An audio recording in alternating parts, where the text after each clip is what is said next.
Let's examine aromatic sulfonation.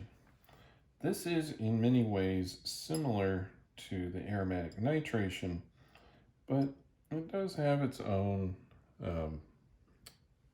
differences. So the reaction is very similar to nitration. We will use concentrated nitric acid.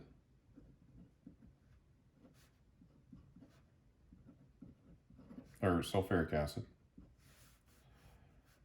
And I was thinking of nitration there for a minute. And we can sulfonate a benzene ring. Now, this process is pretty slow. This will take about a couple of days to get any reasonable yields. But we can make this benzene sulfonic acid.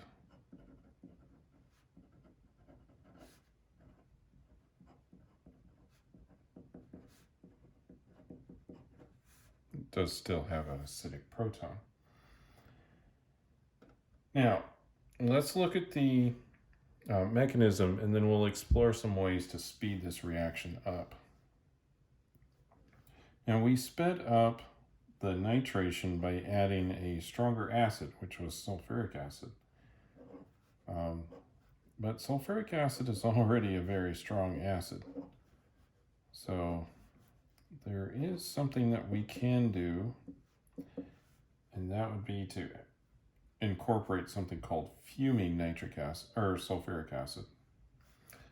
But we'll have to get through this part of the mechanism, and then we'll explore that. There is also something called fumic nitric acid, and I don't know why that's just on my mind right now.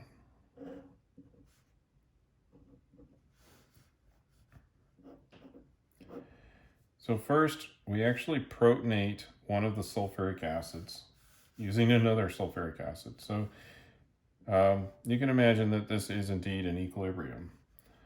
At this point, we will have a protonated sulfuric acid.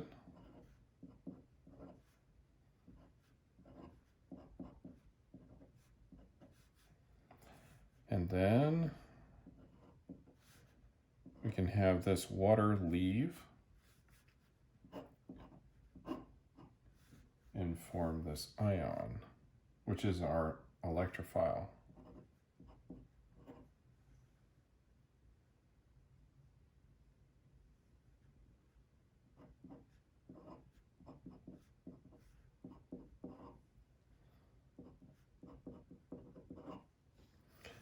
So we've generated our electrophile. Now, the reason why this process is so slow is because we're really making very little of this electrophile. And as we recall, the kinetics of aromatic substitutions involve the concentration of the aromatic ring or aromatic molecule and the concentration of the electrophile. And so if we have very little electrophile, the reaction is just going to run slowly.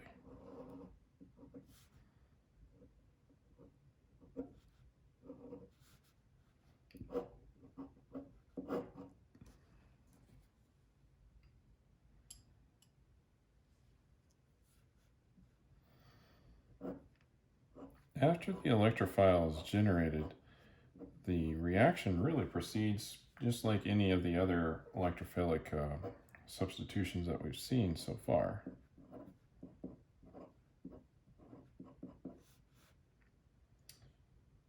I drew an extra bond here. It's really easy to do that when you're just used to drawing aromatic rings. So that should be a single bond right there.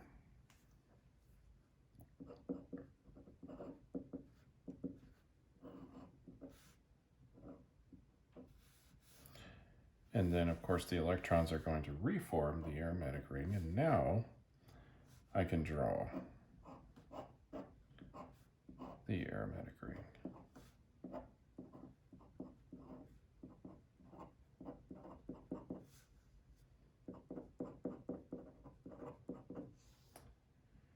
Now, I mentioned that we can speed this process up by using something that's called fuming sulfuric acid.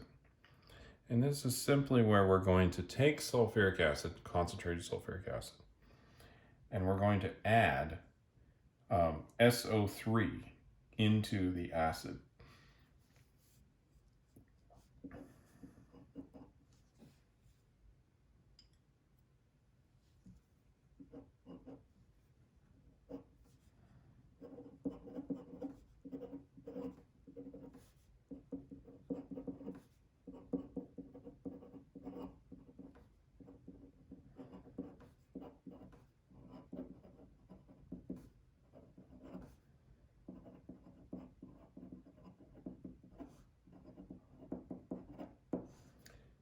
Now, it should go without saying that this is very dangerous material and should be handled in a fume hood.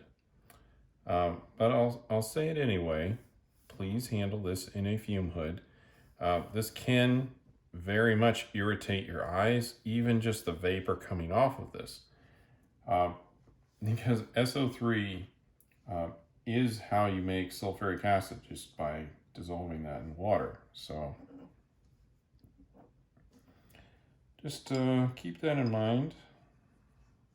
So let's talk about why this is a helpful process in speeding up this reaction.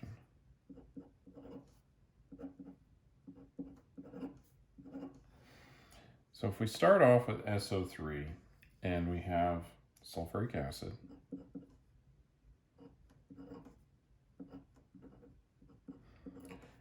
which would be the two main components of fuming sulfuric acid,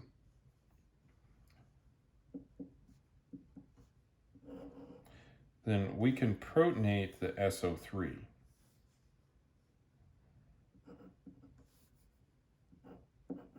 Of course, this is still in equilibrium. However, now we've got more of this SO3 in the solution.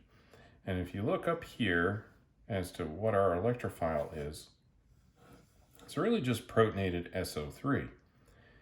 So if we can generate more of that, then we'll vastly speed up this reaction.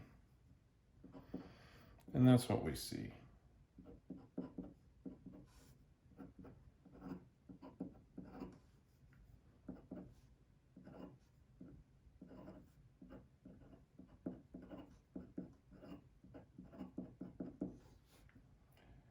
So since this will generate much more of the electrophile, the reaction will be much faster. Now, I should also mention that the product, the benzene sulfonic acid, or whatever derivative, if there are substituents on the benzene ring, is not particularly, it's not much lower in energy than what we start out with. And so this reaction is reversible.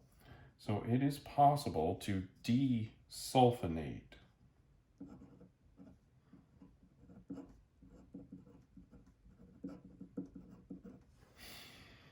So if we start off with our sulfonated benzene, and then we simply add much more water to the mixture than we did anywhere up here. Really, we need to add as little water as possible, keeping that really low.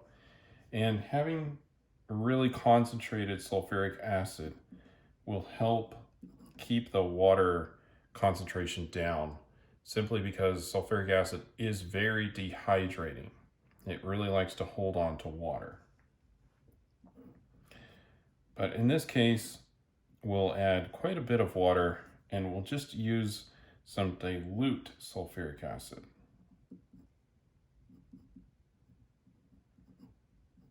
This is just a little bit of a catalyst. And then in this case, we can actually reverse the reaction. Put a proton back on where the sulfate, or the sulfate group was. And we'll generate a little bit of sulfuric acid in the process as well. Now you may ask why we would want to sulfonate something and then desulfonate it later.